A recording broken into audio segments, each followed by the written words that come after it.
우리 주님이 부활하고 승천하신 후에 12명의 제자들은 120명의 성도로 부흥을 했습니다. 성령 강림 사건으로 3,000명이나 회개하고 세례를 받는 일이 일어났고, 안전뱅이가 일어나는 사건 후에 남자만 5,000명이 회개하는 일이 벌어졌습니다. 어린이 여인까지 하면 약 2만 명으로 추산되는 대부흥이 일어난 것입니다. 부활하신 예수의 이름이 전파될 때 교회가 크게 부흥하게 된 것입니다. 아름답고 귀한 일입니다. 오늘도 성경을 하나님의 말씀으로 고백하며 예배하는 교회라면 모두가 소망하는 이야기일 것입니다.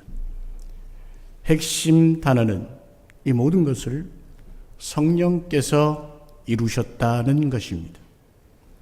성령 충만했던 믿음의 사람들을 통해 이루신 부흥의 역사였습니다.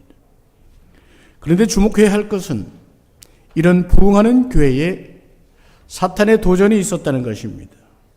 성령님의 놀라운 권능의 역사가 있었음에도 불구하고 말입니다. 아니, 성령의 역사가 나타날 때 사탄은 더욱 공격적이 됩니다. 자신이 속한 영역이 침범되기 때문에 반격을 하는 것입니다. 사실상 사탄은 하나님께서 세상을 창조하셨을 때부터 지속적으로 하나님의 나라를 침범하려 했습니다. 하나님과 아담 사이에 신성한 언약의 상징이 있죠. 무엇입니까?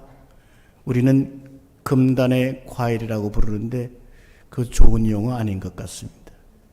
하나님은 그 과일 하나를 통해서 하나님과 사람 사이에 신령한 언약의 상징을 둔 것입니다. 그것만 지키도록. 그런데 사탄은 그것을 따먹도록 선동을 합니다. 그 일은 마치 성공한 것 같았습니다. 그러나 하나님의 사랑의 의지는 끊임없이 이 무너진 사랑의 관계를 회복하는 것이었습니다. 그리고 마침내 하나님께서는 예수 그리스도를 통해서 그 아들을 이 땅에 보내심으로 그 일을 이루셨습니다.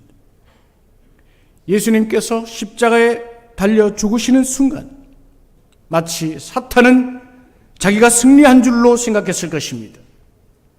우리 주님은 인류의 모든 죄를, 저 사탄으로부터 말미암은 모든 죄를 어깨에 다 지시고 십자가에 죽으신 것입니다. 이 죄의 값을 대신 치르신 것입니다. 베드로전서 1장 19절의 기록처럼 오직 흠없고 점 없으신 예수께서 어린 양과 같이 희생이 제물이 되어 죽으신 것입니다. 저와 여러분은 바로 그 희생의 제물, 그 은총을 입고 오늘 새 생명을 입었고 예배하는 자로서 하나님을 감히 아버지라고 부를 수 있는 존귀한 자로 살아가고 있는 것입니다. 주님은 승리를 거두셨고 하나님 나라의 회복을 성취하셨습니다. 그런데 그 성취의 최종적 완성을 조금 유예하셨습니다. 이것을 이미 이루셨으나 아직 아니라 already and not yet, 이미 이루셨으나 아직 아니라는 말로 표현합니다. 우리는 바로 그 유예된 완성의 시기에 살아가면서 그날이 이르기까지 기다리는 사람들입니다. 그런데 그냥 기다리고 있는 것이 아니라 아버지께서 원하시는 일, 아버지의 자녀로서 아버지께서 원하시는 그 일, 즉 완성의 날에 이르기까지 만민을 구원하고자 하시는 아버지의 그 일에 참여하도록 부르심을 받은 것입니다. 그러므로 예수님은 제자들을 통해 교회를 세우셨습니다. 예수님은 제자들을 키우셨습니다. 그들을 사도로 세워 성령 충만하게 하시고 교회를 세우게 하셨습니다.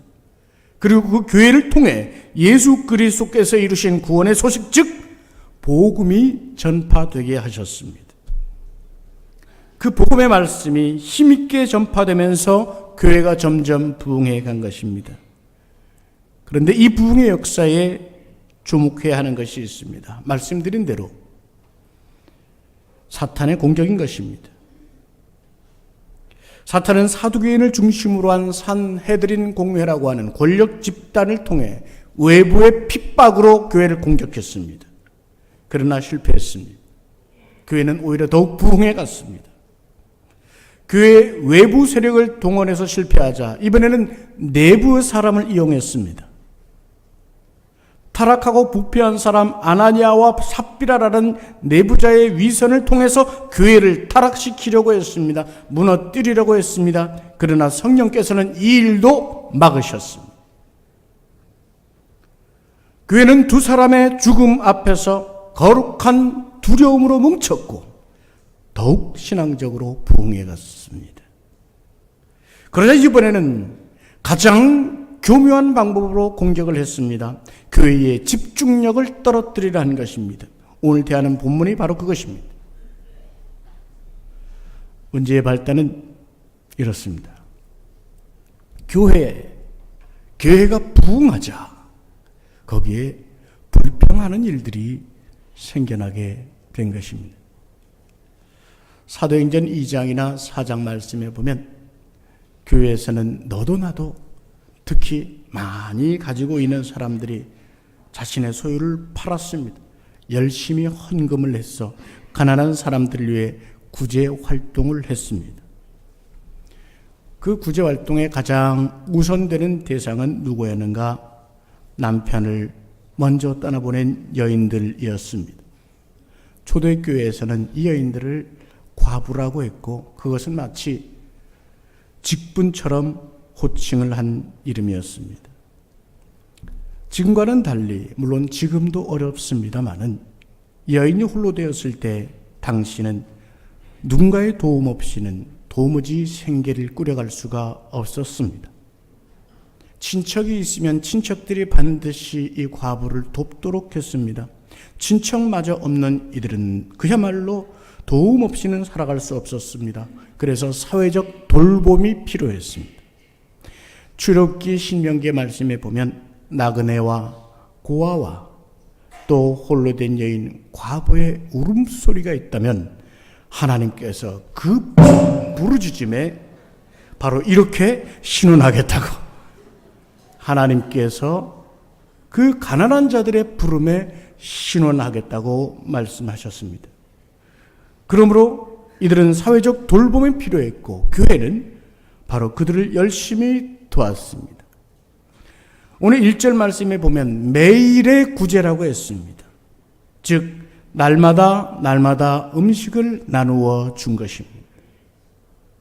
그런데 이 교회는 두 개의 그룹이 있었습니다.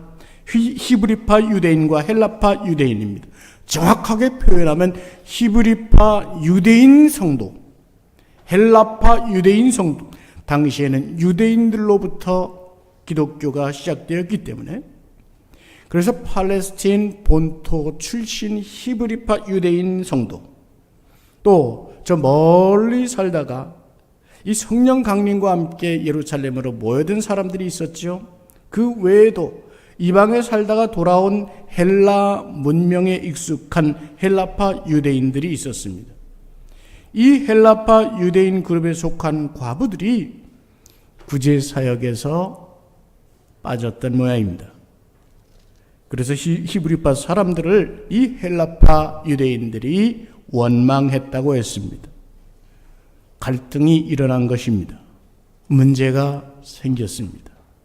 초대교회에도 계파가 있었습니다. 무언가 혜택을 받게 될 때에 그 형평성을 잃어버렸다고 불평하고 원망하는 일이 생겨나는 것입니다. 갈등이 초래된 것을 봅니다. 여러분, 이것은 우리가 영적으로 깨어서 들어야 할 말씀일 것입니다. 갈등이 초대교회로부터 있었다는 사실을 주목해야 됩니다. 그런데 이런 문제는 큰 문제가 아니라는 사실입니다. 문제는 어디든 있습니다. 문제는 어느 시대에든 있습니다. 우리 각자의 집안에 바람 잘 일 없다고 말하는 것처럼 말입니다. 중요한 것은, 정말로 중요한 것은 이 갈등의 문제를 통해서 교회의 본질을 흐트러 놓으려 하는 사탄의 음흉한 계획입니다. 성령의 역사와 예수 그리스도의 이름, 즉 본질을 향해 쏟아야 할 집중력을 분산시키고 주의력을 산만하게 하려는 것입니다. 이 사실은 오늘을 사는 우리에게 특히 깨어 분별해야 될 사실이 아닐 수 없습니다. 우리가 믿음의 길을 간다 하면서도, 예배하는 자로 살아간다 하면서도 성령의 역사와 예수 그리스도의 이름, 거기에 내 중심이 있지 않다면 그 심령은 분명 공허합니다. 그 예배는 분명 은혜가 없습니다.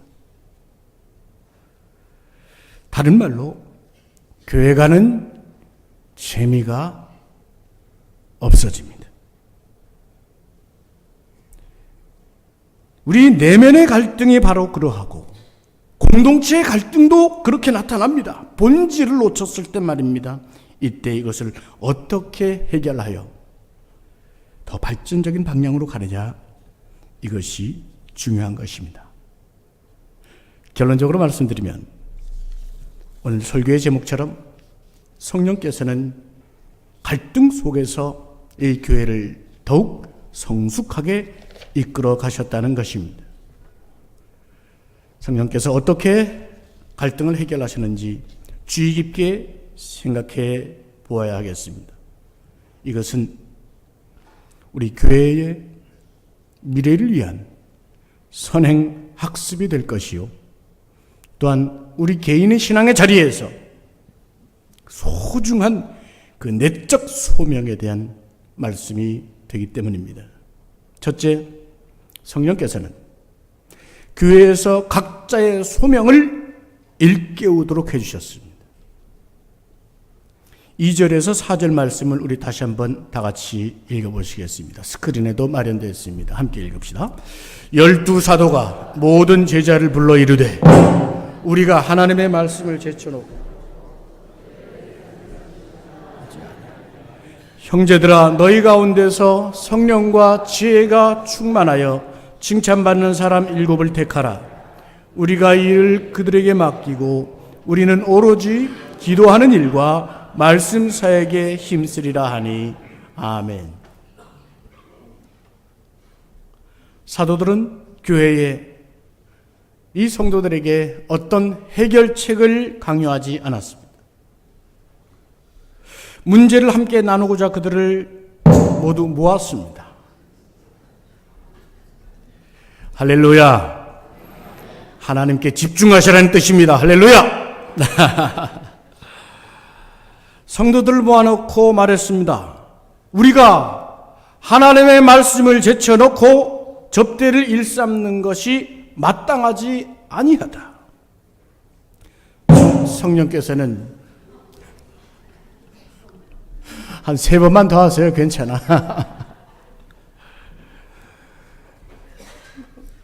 조금 앞으로 돌아갈게요. 성령께서는 이때 사도들로 하여금 불평하는 일들이나 분파의 문제나 갈등의 문제에 결코 집중하지 않도록 했습니다. 더 깊은 차원의 문제를 감지하도록 했습니다. 이게 중요한 겁니다. 이들은 이 갈등의 문제에 집중한 것이 아니라 자신들을 부르신 주님의 소명에 집중했습니다. 즉 말씀과 기도 말입니다. 여러분, 말씀 전파와 기도는 마치 한 쌍의 수레바퀴와도 같습니다. 말씀을 받고 기도가 이어지지 않으면 결코 말씀의 능력이 그의 성품에, 그의 영생에 열매로 나타나지 않기 때문입니다.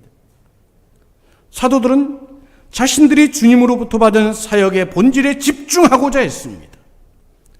구제라고 하는 복지의 사역, 갈등 해결이라고 하는 행정의 사역, 그로 인해 주의를 산만하게 하는 사탄의 도전을 꿰뚫어 보고 성령께 이끌려 소명의 집중력을 회복했던 것입니다. 그렇다고 여러분, 사도들이 지금 이 구제하는 사역, 이것을 목회의 일보다 열등한 것으로 간주하지 않았습니다. 구제와 복지, 행정의 일들의 그 존엄성을, 소중함을 무시한 것도 아닙니다. 이것은 소명의 문제였습니다.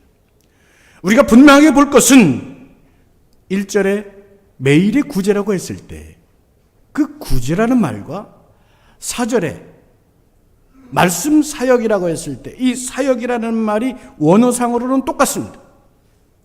디아코니아라는 말, 섬김, 사역, 동일한 말을, 말씀 사역과 봉사 사역의 동일한 말씀을 기록하고 있습니다. 동일하다는 원리입니다. 동일하게 중요하다는 원리입니다. 우리가 분명히 기억할 것은 하나님께서는 모든 사람을, 저와 여러분을, 믿음의 사람들을 소명의 일꾼으로 부르셨다는 것입니다. 최종적 완성의 날까지 만민을 향한 구원의 손길을 완성시키기 위해서 우리를 자녀 삼으셔서 아버지의 일을 함께 하도록 하시는 것입니다. 한 가지 더 알아야 할 것은 사람마다 각각 다른 은사를 주셔서 다른 사역을 담당하도록 부여하셨다는 것입니다. 누구나 자신의 일에 소명의식을 가지고 하나님께서 은사를 주시고 맡겨주신 일에 사역자의 심령으로 참여하는 것입니다. 이것이 소명입니다. 그러므로 우리의 직업도 사역이 되는 것입니다. 목사가 목회 사역을 하듯이 운전하는 분은 운전 사역이 됩니다. 음식점 하는 분은 음식 사업이 됩니다. 가르치는 분은 교직 사역이 되고 논일 사역, 반일 사역, 살림 사역, 육아 사역, 연구 사역, 믿음의 사람들은 맡겨주신 일이 사역이 되는 것입니다. 그러므로 농담 삼아 소매치기나 혹은 또 노름 같은 것은 사역이라고 성립될 수 없는 것이겠죠. 그리스도인들의 직업이 그만큼 중요하다는 것일 것입니다.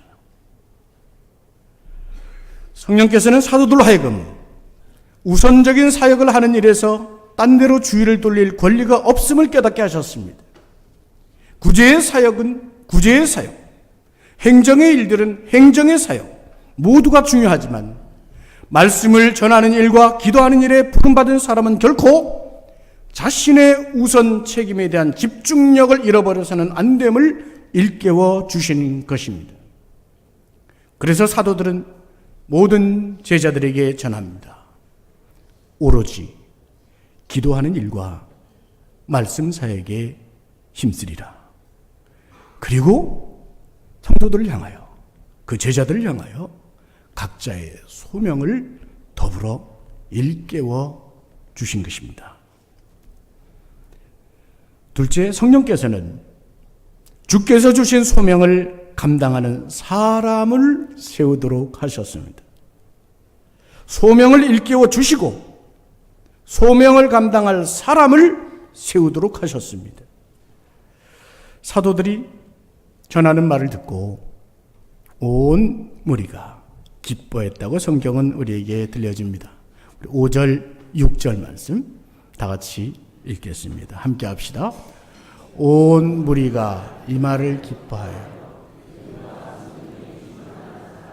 스데반과 또 빌립과 디몬과 바메나오 유대교에 입교했던 안디옥 사람 니골라를 택하여 사도들 앞에 세우리 사도들이 기도하고 그들에게 안수하니라. 아멘. 교회 모든 사람들이 기뻐했다고 했습니다. 사도들이 전하는 계획의 요지를 이해하고 기쁨으로 받아들였다는 것입니다. 그리고 사도들은 그 일을 할 소명의 사람들을 뽑도록 했습니다.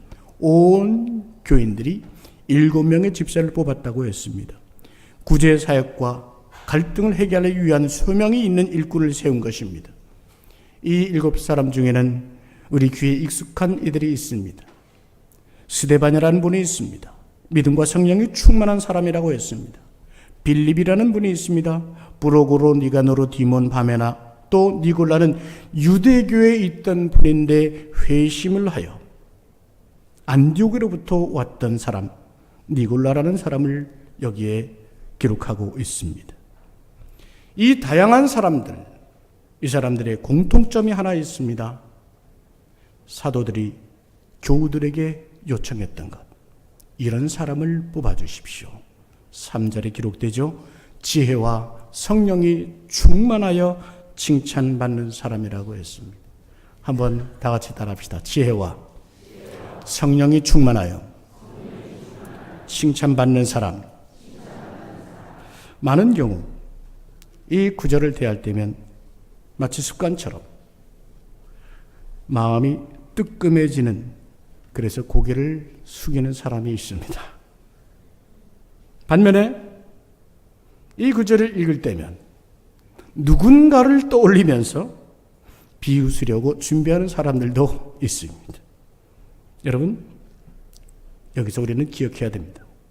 우리는 지금 말씀을 통해 우리의 각자의 집중력을 회복하고자 하는 것입니다.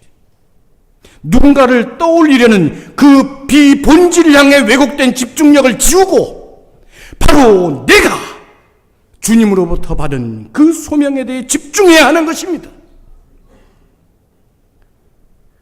한 분석에 의하면 현대인들이 교회를 떠나는 이유 중에 하나는 말씀을 듣거나 성경을 읽다 보면 괴로워진다는 거예요. 자신의 부족함이 드러나고 또 죄된 모습이 드러나고 죄인 된 것 같은 느낌이 싫다는 것입니다. 그래서 떠나는 것이에요. 그래서 좋은 얘기만 듣고자 하고 좋은 이야기만 들려주는 그런 교회를 가고 싶어 한답니다. 역시 현대 사조에는 편한 게 좋고 좋은 게 좋은 것이라는 막연한 낭만주의가 서려 있습니다. 그만큼 진리의 접근을 싫어하는 경향이 있는 것입니다. 여러분, 이 사조 속에 스며 있는 사탄의 획책을 깨어 읽어내지 못한다면 어느 우스꽝스러운 이야기처럼 우리는 점점 뜨겁게 데워지는 물속에 늘어져 있는 개구리처럼 어느 순간 뜨거운 물로 다 데워졌을 때 익어 죽어버린 비극의 시간을 맞이할지도 모릅니다. 사도행전은 예수 그리스도를 영접하고 믿음의 사람, 천국의 백성이 된 사람을 특별한 호칭으로 부릅니다. 제자라고 말입니다. 성도는 본질적으로 예수 그리스도의 제자인 것입니다. 제자가 무엇입니까? 주님을 배우며 그 뒤를 따라가는 사람이라는 뜻입니다. 성령의 충만을 입고 주님을 따르려고 애쓰는 그 사람의 성도요, 제자인 것입니다. 그리고 그 사람에게는 누구나 사역이라는 소명의 기회를 주신 것입니다. 우리는 그것을 회복해야 합니다. 그것을 집중할 수 있어야 되는 것입니다. 우리가 성령님을 사모하고 성령님이 일하시도록 하는 이유가 바로 여기에 있습니다. 성령께서 친히 일하시는 교회는 성령의 사람을 세웠습니다. 사도들은 이 사람들을 향해 기도하고 안수하였다고 했습니다. 바로 그 사람들에게 사역을 위임하고 사역의 권위를 부여했던 것입니다. 여러분, 이제 우리는 하나님께서 우리 각 사람에게 부여하신 인생의 소명을 다시 한번 집중합시다. 교회의 직분이든 사회의 직업이든 하나님께서 내게 주신 능력, 은사, 인생의 기획뿐만 아니라 내게 주신 모든 삶의 자리, 그것들을 소명으로 깨달아 그 집중력을 회복하는 복을 누리시기를 주님의 이름으로 축원합니다. 마지막 세 번째, 성령께서는 말씀이 점점 왕성해 가도록 하셨습니다. 우리 7절 말씀을 다 같이 함께 받들겠습니다. 7절입니다. 하나님의 말씀이 점점 왕성하여 예루살렘에 있는 제자의 수가 더 심히 많아지고 허다한 제사장의 무리도 이 도에 복종하니라. 아멘. 말씀이 왕성하여 갔다는 것은 사도들의 근본적 본질을 회복하였을 뿐 아니라 그로 인해 세워진 일꾼들을 포함한 제자 모두가 사도들의 말씀을 열심히 듣고 배우고 또한 열심히 전해 갔다는 뜻입니다. 지금 오늘 우리가 만나는 7명의 집사님들과 그 외에 이 초대교회 제자들의 이야기는 후일 이어서 참으로 멋지게 이어집니다. 사도행전 7장으로 가면 스데반 집사님은 지혜와 성령이 충만하여 대제사장 앞에서 말씀을 멋지게 전합니다. 사도행전 8장에 가면 빌립 집사님이 사마리아에서 놀라운 복음 전파를 하고 그 중에 또 이디오피아의 고위직 공무원을 만나서 거기에 말씀을 전합니다. 사도행전 11장 19절에서 22절에는 우리가 참으로 깊이 눈여겨보아야 될 문장이 있습니다. 우리 다 같이 한번 읽어보시겠습니다. 11장 19절에서부터 함께 합시다. 때에 스데반의 일로 일어난 환란으로 말미암아 흩어진 자들이 베니게와 구브로와 안디옥까지 이르러 유대인에게만 말씀을 전하는데 그 중에 구브로와 구레네 몇 사람이 안디옥에 이르러 헬라인에게도 말하여 주 예수를 전파하니 주의 손이 그들과 함께 하심에 수많은 사람들이 믿고 주께 돌아오더라. 아멘. 주님은 이 갈등의 사건도 합력하여 선을 이루셨습니다. 이 위기의 사건 속에서도 도리어 주님은 사람을 세우셨습니다. 그때 그 세워진 사람들 그리고 그들로부터 말씀으로 훈련받은 제자들 함께 동역하던 모든 사람들은 말씀의 제자들로 세워지고 방금 읽은 말씀처럼 그들은 흩어지게 되는데 저 베니게 구브로 안디옥에 이르도록 복음을 전합니다.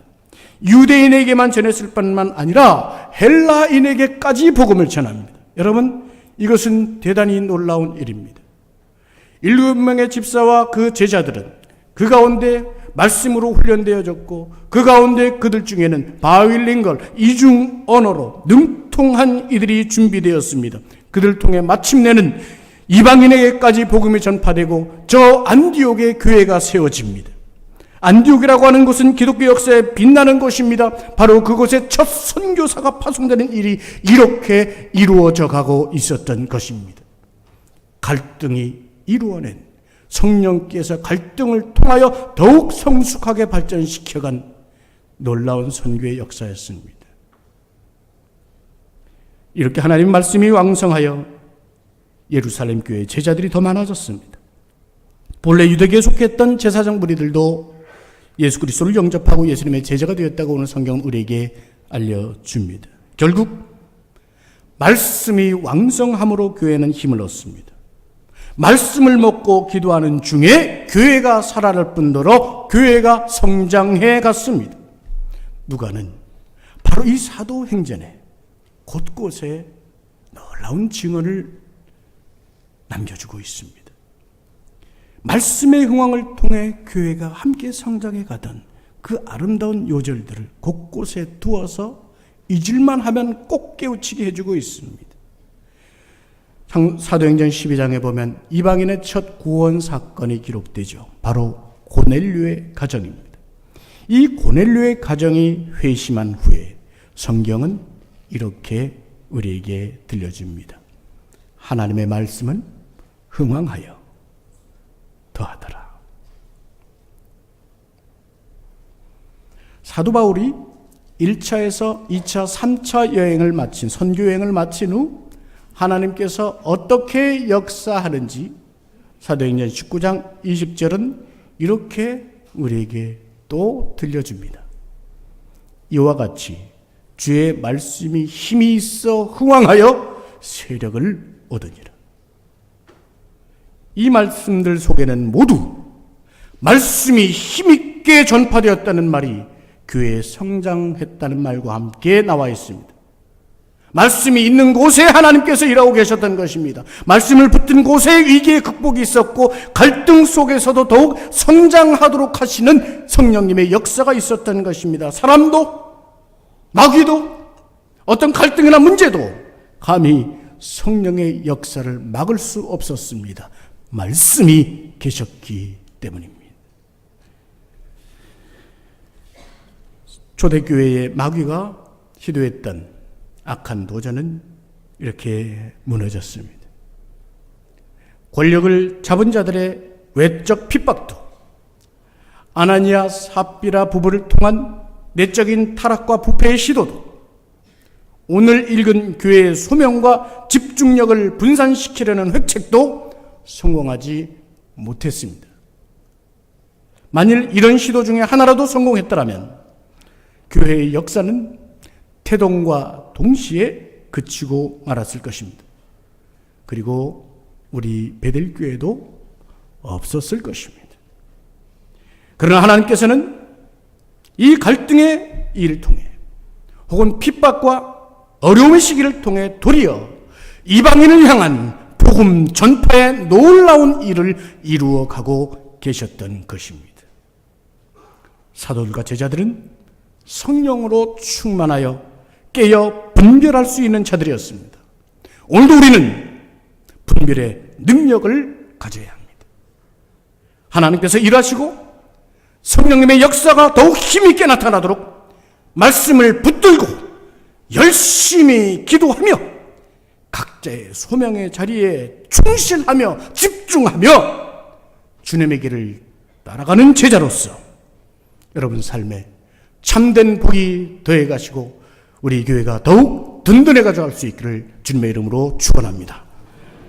우리 은혜를 구하는 기도 오늘도 함께 하시겠습니다. 준비된 기도문을 함께 읽으시면서 우리 기도의 마음을 다 같이 이렇게 새기겠습니다. 함께 하십시다. 사랑의 하나님, 오늘도 저희를 사랑하심으로 인해 우리의 믿음이 되어가고 성령님의 일하심이 되어가기를 기도합니다. 우리에게 찾아오는 갈등과 위기를 도리어 성장의 길로 바꾸시며 합력하여 선을 이루심을 믿으며 감사를 드립니다. 주님의 제자로 불러주셨음을 인하여 감사를 드리며 오늘도 말씀을 붙들고 기도하며 주님의 뒤를 따라가기를 소망합니다. 초대교회로부터 오늘까지 교회를 통해 일하시며 교회를 세워가시는 성령님의 은혜를 사모하오니 저희와 함께 하셔서 부르신 소명에 집중하여 잘 감당하며 저희 마음과 입술에 말씀의 왕성함이 있도록 인도하여 주시옵소서. 아멘. 이 기도문을 다시 읽으셔도 좋습니다. 마음의 뜻을 함께 다지며 다 같이 은혜를 구하는 기도를 드리겠습니다. 기도하십시오. 은혜로우신 하나님, 오늘도 말씀 속에 우리에게 새로운 깨달음과 또한 믿음의 회복과 성령의 역사를 사먹게 하시니 감사합니다. 성령님 함께하여 주셔서 우리 속에 일하여 주시기를 소망합니다. 우리 내면에 있는 갈등이나 혹 우리의 가정과 혹은 공동체의 위기들을 도리어 성장의 길로 바꾸어 주시며 합력하여 선을 이루어 주시옵소서. 오늘도 주님의 제자로 불러주셨음을 감사드리며 말씀을 붙들고 힘내어 기도하며 주님의 길을 따라가게 하여 주시옵소서. 초대교회로부터 오늘까지 교회를 통해 일하시는 성령님, 오늘 저희 교회를 든든하게 세워주시고 성령이 살아 역사하심으로 성령님의 일하심과 성령님의 인도하심과 성령님의 역사가 나타나게 하여 주시옵소서. 성령의 사건들이 치유와 사랑과 능력으로 권능으로 더하여 주시옵소서. 말씀의 왕성함으로 더하여 주시옵소서. 기도의 역사들로 더하여 주시옵소서.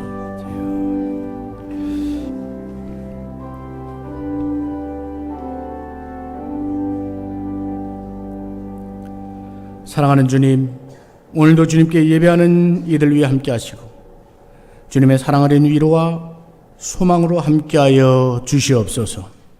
우리에게 인생이라는 축복의 기회를 주셨고 이 인생이 죽음이 아니라 생명의 길로 가게 하심을 감사합니다.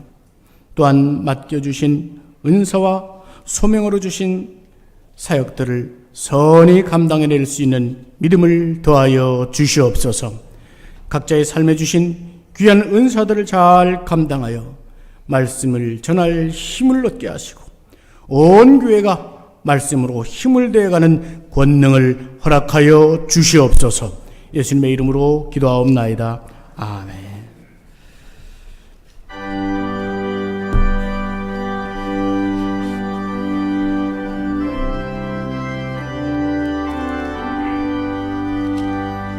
주 안에 있는 나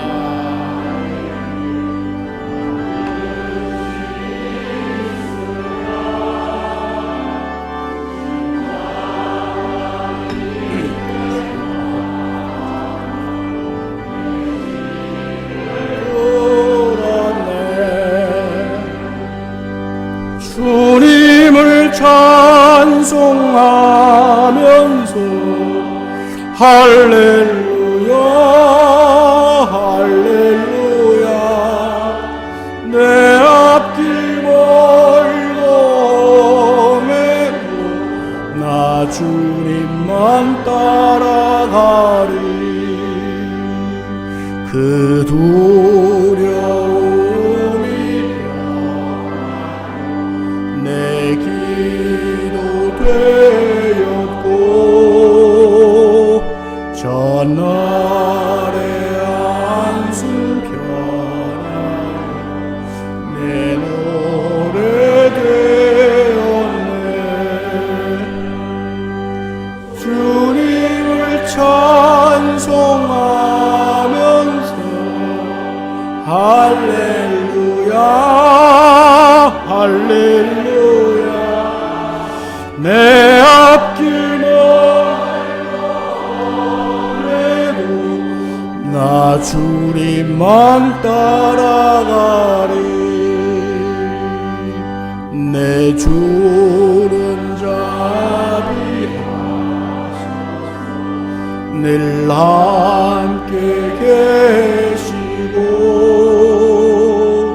내 꿈길 함을 하시고 늘 채워주시네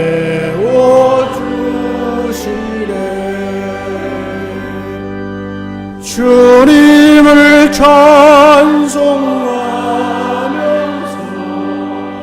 할렐루야 할렐루야 내 앞길 멀고 험해도 나 주님만 따라가리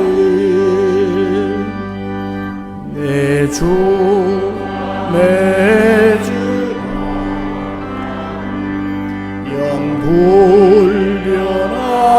영불변하시니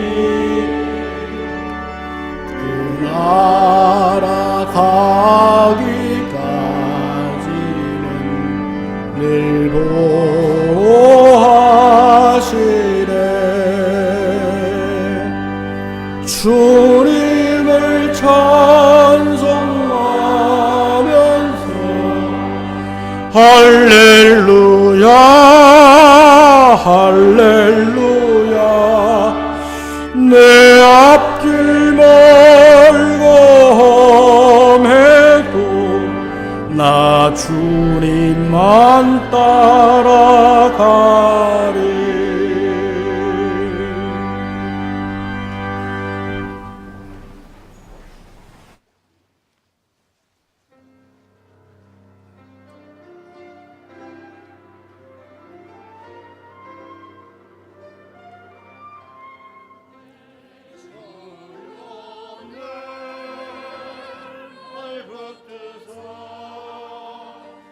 그곳에서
기쁘고 참된 평화가 왕이 많이 싸웁니다.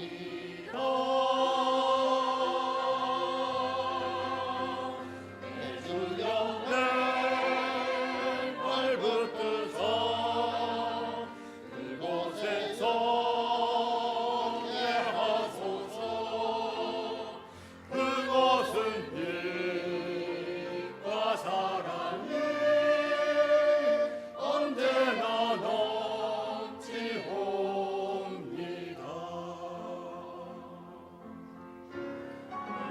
주여 내 발붙드사 그곳에 서게 하소서. 그것은 빛과 사랑이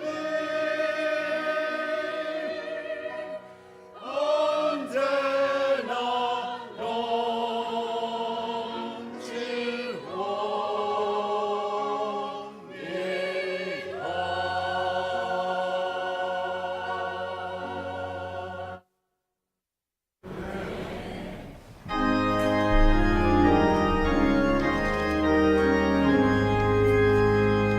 만국의 하나님 온 백성 찬송 드리고 저 천사여 찬송하세. 찬송 성모 성자 성령